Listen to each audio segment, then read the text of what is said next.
school in your 40s. We'll just abuse you of the notion that you look young for your age. You'll stand next to a real young person, you're just like, oh my God, I'm dying. I'm dying right now.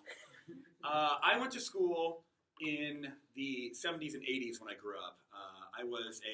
I'm a survivor of Catholic school. One of my favorite stories reminds me of a teacher just like you. Her name was Miss LaPree. She was my 10th, I was 10 in 5th grade, and she was my reading teacher. And I was a star reader in school because my grandparents, who we lived with, which is a story of drug addiction of my father, but they taught me to read when I was young. Like, someone has to teach this kid before he turns into a wild animal.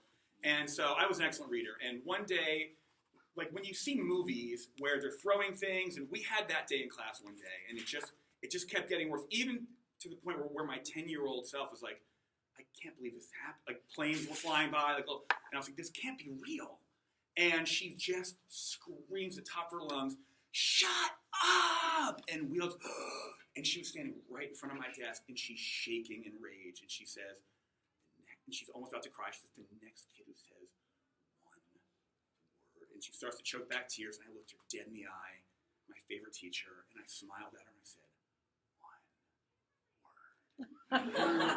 and the next shot was the Clubber Lang punch from Rocky III. Just wound up and just said, boom! And I went into the aisle, onto my back, just flat, big old handprint on my face. The class erupts in joy, which they should have. I deserved it. She got all upset, went in the closet, locked herself, and we had to talk her out for half an hour. And I was like, open up. I'm like, I had that coming. Because I knew I deserved it. I deserved to be punched.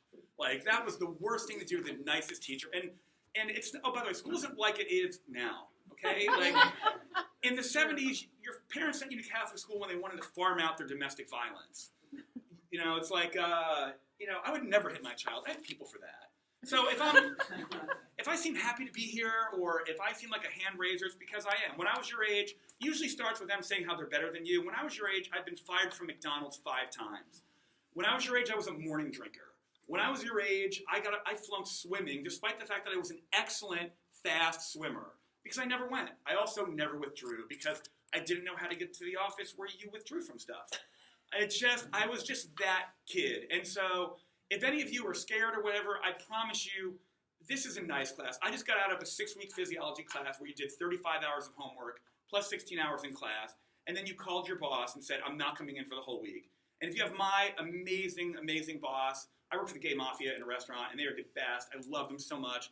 And he looks at me and goes, you get an A or don't come back. Now, that's the kind of people I like to surround myself with now. And as I get older, I get a lot of this from older people too. You're so brave going back. I'm not brave. This is not bravery. Bravery is firemen, firefighters, running into a building going, anybody need anything? The place is burning. Can I help anyone? That is brave. Going back to school is easy when you're a decade older than the teacher. Like, you're not afraid. Young lady, can I ask you something? Like, it's not there. So I just want you to pretend you're old. Imagine some sciatica, and it just doesn't matter. You've had 20 years of jobs that you wish you didn't have, and this will become simple. I'm excited to be here. It's nice to see people who are younger than my niece, and instead of my middle-aged friends with their children. And thank you so much.